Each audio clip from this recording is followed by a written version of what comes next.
J'ai d'une jambia qui est vraiment donc l'arme et également un trait donc de l'habit yéménite traditionnel, qui est une sorte de talisman pour moi. Quand elle est portée sur la droite, donc elle montre que vous êtes issu donc de la classe dite supérieure des Sadda, hein, donc des descendants du prophète Mohammed.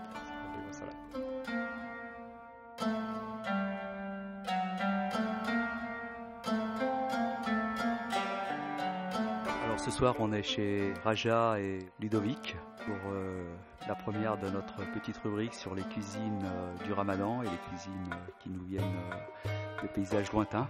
Donc merci à toi Ludovic de nous accueillir chez toi. 2-3 mots sur le Yémen. Le Yémen, c'est un grand pays, hein, donc d'une superficie apparentée à celle de la France, au sud de l'Arabie Saoudite. L'Arabie heureuse, pourquoi? Parce que c'était et c'est toujours un grand pays agricole. On trouve différentes zones qui sont celles, par exemple, du nord du Yémen, donc qui est une zone extrêmement montagneuse. La culture culinaire donc va être extrêmement roborative, extrêmement simple, à base de céréales. On a une zone située sur la côte de la mer Rouge, une cuisine beaucoup plus chaude à base d'épices, mais d'une céréale également qui va donner ce pain qui est l'injera, hein, commun à l'Éthiopie, à l'Érythrée et au Yémen.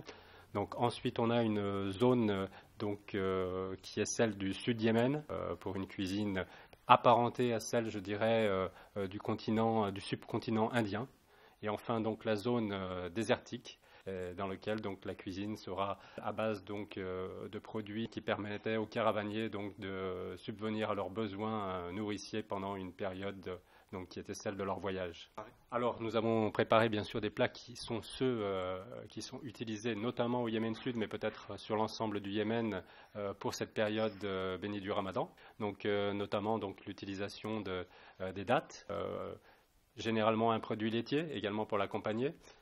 Ensuite, des salades pour un peu rafraîchir et permettre de se mettre en condition pour le plat principal. Et donc, il y aura également des desserts qui sont ceux vraiment du sud Yémen.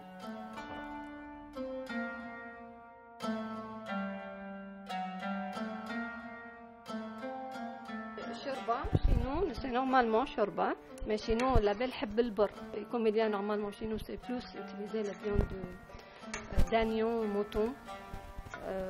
C'est plus dans notre cuisine.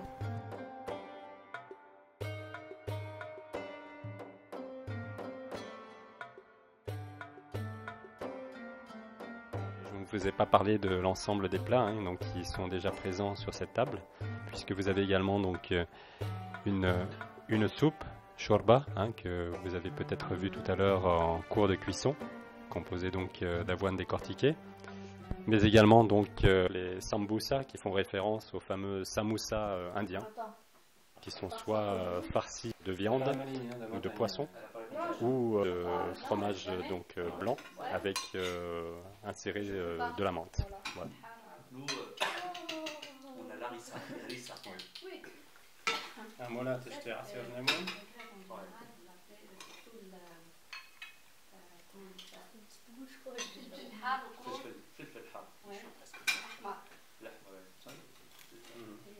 Et ensuite le plat principal qui s'appelle le mendi, qui est un plat à base de viande et de riz, avec une multitude d'épices qui préfigurent cette région fortement tournée vers le commerce des épices.